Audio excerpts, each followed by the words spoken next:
नमस्कार विद्यार्थियों, स्वागत है आप लोग का उत्कर्ष नर्सिंग क्लासेस के यूट्यूब चैनल पे।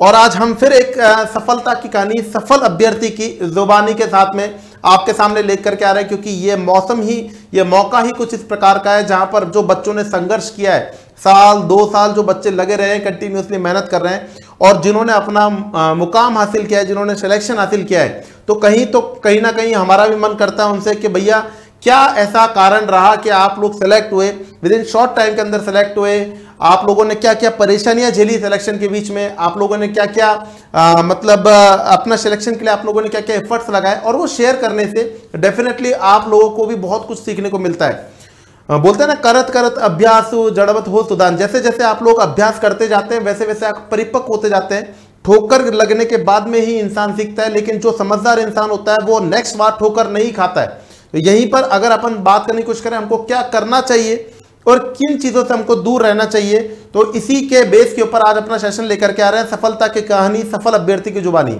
आज हमारे साथ में अवेलेबल है मिस स्टैंजिन, जिनकी एसटी के अंदर 4th रैंक आई है। तो सबसे पहले congratulation Stanzin, welcome to Utkarsh classes बेटा। Thank you sir. Congratulation Stanzin, आपका सिलेक्शन हुआ, इसके लिए 4th रैंक एसटी के अंदर आपने लिया।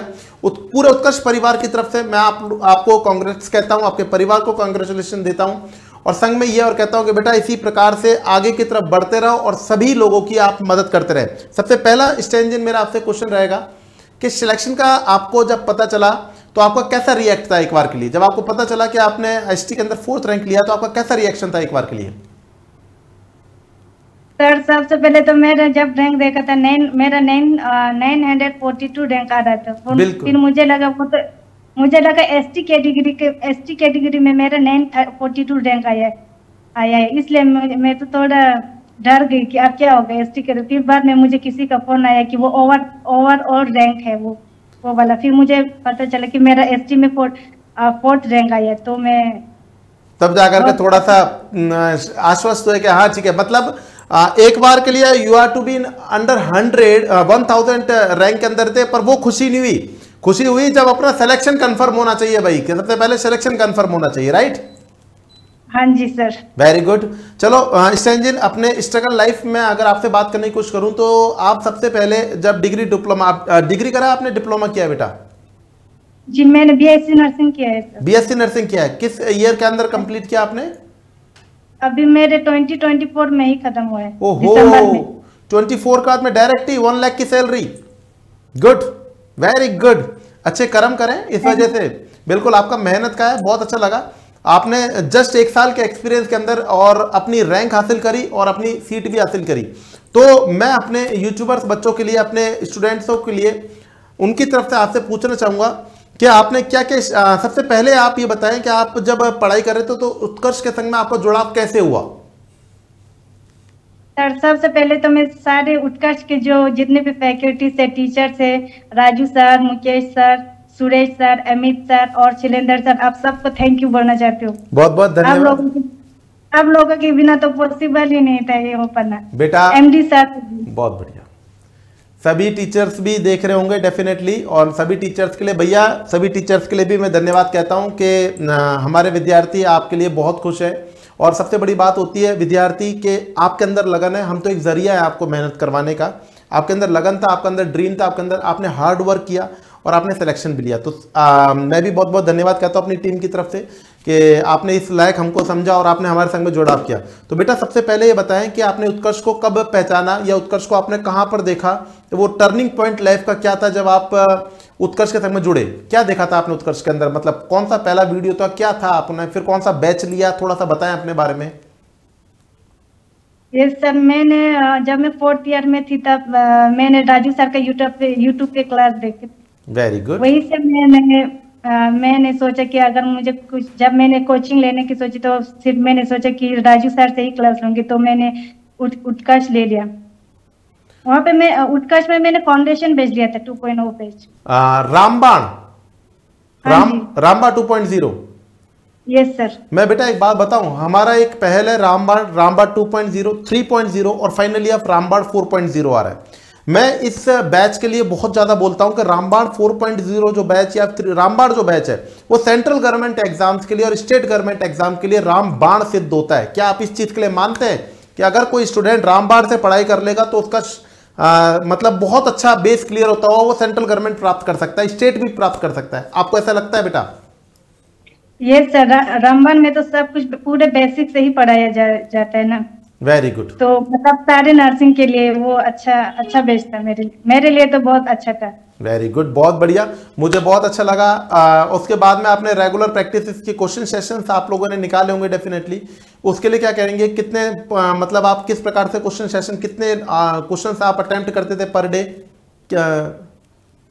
पहले तो मैंने सारी थ्योरीज कंप्लीट किया था, उसके बाद सेक्शन आपकी जो टेस्ट सीरीज था संकल्प टेस्ट सीरीज, वहां से मैंने sectional wise topic wise test दिया था, फिर बाद में जाके मैंने फुल लेंथ वगैरह देना स्टार्ट किया था। एग्जैक्टली मैं स्टेंजन अगर आपसे बोलूं आप स्टेप बाय स्टेप चले, और मैं जब भी बैच के अंदर पढ़ाता हूं मैं सबसे पहले बात ये कहता हूं कि अगर आप लोगों को सिलेक्शन लेना है स्टेप बाय स्टेप ही चलना है। पहले थ्योरी कंप्लीट करें, उसको फिर रिवाइज करें, रिवीजन के अंदर पर वीक के अंदर रिवीजन करना है, पर मंथ के अंदर रिवीजन करना है, और फिर कंप्लीट थ्योरी जब कंप्लीट हो जाती है तो फिर टॉपिक वाइज, जैसे मैंने थ्योरी पढ़ाई और टॉपिक वाइज ही आप लोगों को क्वेश्चंस भी निकालने चाहिए, और जब आप टॉपिक वाइज क्वेश्चन निकालेंगे तो फिर कंप्लीट सब्जेक्ट वाइज निकालने चाहिए, और जब सब्जेक्ट वाइज निकालेंगे फिर आप मॉक टेस्ट के ऊपर प्रीफर कर सकते हैं, कोई से भी आप मॉक टेस्ट के ऊपर आ सकते हैं। डेफिनेटली इससे कॉन्फिडेंस बिल्डअप होता है। एक बार के लिए बात करें एग्जाम के टाइम पे, जब एग्जाम प्रीलिम्स का एग्जाम था तो आपका एवरेज जो बोले कि आपका मतलब एक प्रकार का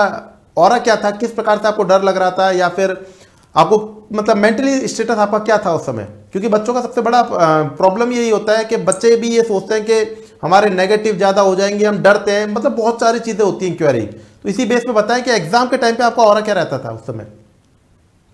यस सर, नेगेटिव का तो डर था, बट मुझे लगता नहीं है बच्ची कि आपको डर भी लगता है, क्योंकि आप हमेशा हंसते रहते हैं, और जो हंसता रहता है ना वो सिलेक्टिव भी होता है, मुझे ऐसा लगता है।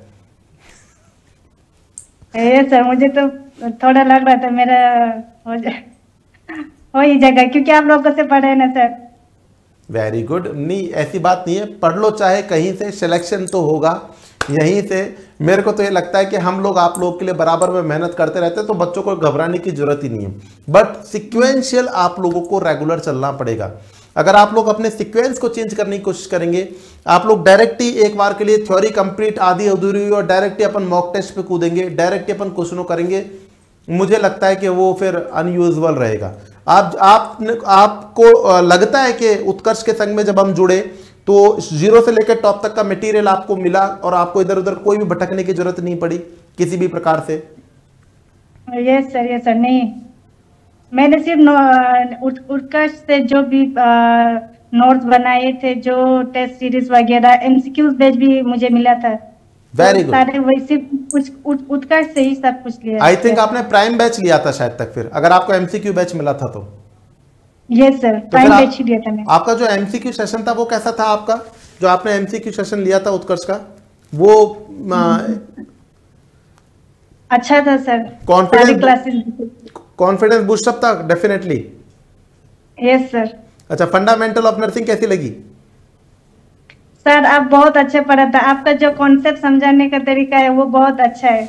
अरे बेटा, 0 से जुड़े हुए इंसान है तो हम बच्चों को समझ जाते हैं कि बच्चों को कहां पर जा करके समझाना है।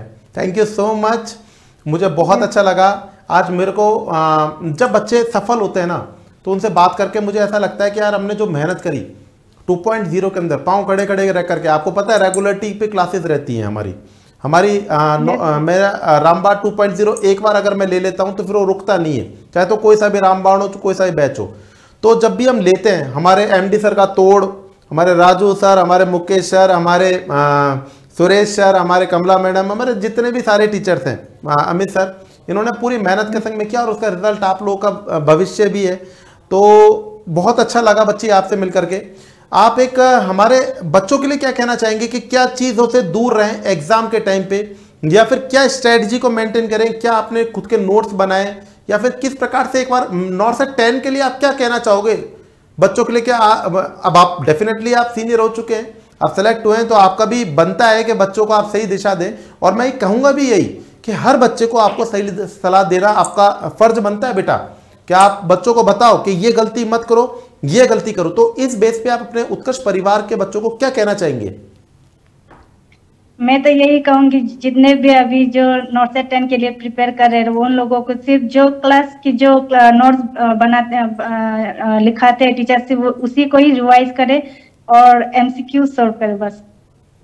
उसी को 3-4 बार तो थ्योरीज को रिवाइज करना पड़ेगा, 3-4 बार। लो भैया सभी बच्चे देख लीजिएगा, कम से कम 3 to 4 टाइम्स थ्योरी। आपको थ्योरी कंप्लीटली याद हो गई क्या? हाँ जी, मैंने थ्योरीज को 3-4 बार रिवाइज किया था सारे सब्जेक्ट को। तो फंडामेंटल तो याद होती नहीं है, मैंने ऐसे सुना है, बड़ी दिक्कत होती है, फंडामेंटल याद नहीं होती है। कभी इलेक्ट्रोलाइट्स आ जाते हैं, कभी मैकेनिकल वेंटिलेटर, बहुत दिक्कत आती है। आई थी क्या दिक्कत? नहीं सर, अगर बार बार रिवाइज करेंगे तो फिर याद हो जाता है। फिर एमसीक्यूज भी साथ में करेंगे तो फिर बिल्कुल फिर तो याद हो जाते हैं। बिल्कुल डेफिनेटली स्कैन हो जाता है। टीचर वो है जो आपके कॉन्सेप्टों को आपके दिमाग के अंदर स्कैन कर दे। टीचर वो है जो कि आपके जो आपको याद है उसी के बेस पे पेपर को निकाल दे। अगर हम ईटी पढ़ रहे हैं तो फिर हमारे क्वालिटी होनी चाहिए कि हम ईटी के वही क्वेश्चंस आप लोगों के, चाहे तो सिनेरियो चेंज हो सकता है, कॉन्सेप्ट वही कभी चेंज नहीं होता है। मुझे ऐसा लगता है कि अगर आप लोग टॉप लेवल की पढ़ाई कर रहे हो तो आज नहीं तो कल होगा, अपना सिलेक्शन तो जरूर होगा, मुझे पूरा विश्वास है। तो सभी यूट्यूबर्स बच्चों के लिए मैं एक बात कहना चाहूँगा, स्टैंजन ये कह रहे हैं कि रेगुलर आप लोगों को एक बार थ्योरी पे बेस्ट कमांड करनी चाहिए एंड रेगुलर आपको प्रैक्टिस करनी चाहिए। एवरेज स्टैंजन कितने क्वेश्चंस प्रैक्टिस डेली निकालने चाहिए आपके हिसाब से? मैंने मॉर्निंग को नहीं, शाम में मैं 1 घंटा तो क्वेश्चन सॉल्व करती थी। 1 आवर्स?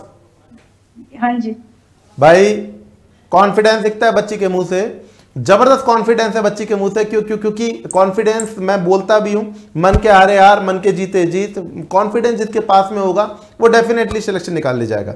हाँ, कई प्रकार के स्टूडेंट्स होते हैं जो कि 8-8, 10-10 घंटे तक एमसीक्यू निकालते हैं। हमारे स्टूडेंटों ने अपनी थ्योरी को पावर ऑफ रख करके और एमसीक्यूज पे थोड़ा कम टाइम दिया, लेकिन दिया, और वही सफलता वो आप लोगों के सामने खड़े हुए हैं और सफल होकर के आप लोगों को गाइड भी कर रहे हैं। तो थैंक यू सो मच स्टैंजन, आपने अपना बहुमूल्य हमारे को टाइम दिया और मैं आपके उज्जवल भविष्य की कामना करता हूं। जिंदगी के अंदर सही दिशा से, सही नेक रास्ते से बढ़ते हुए सभी जरूरतमंदों की मदद करिएगा। Thank you so much Stanzin. Thank you sir, आपको भी। जय हिंद बच्चों, जय हिंद।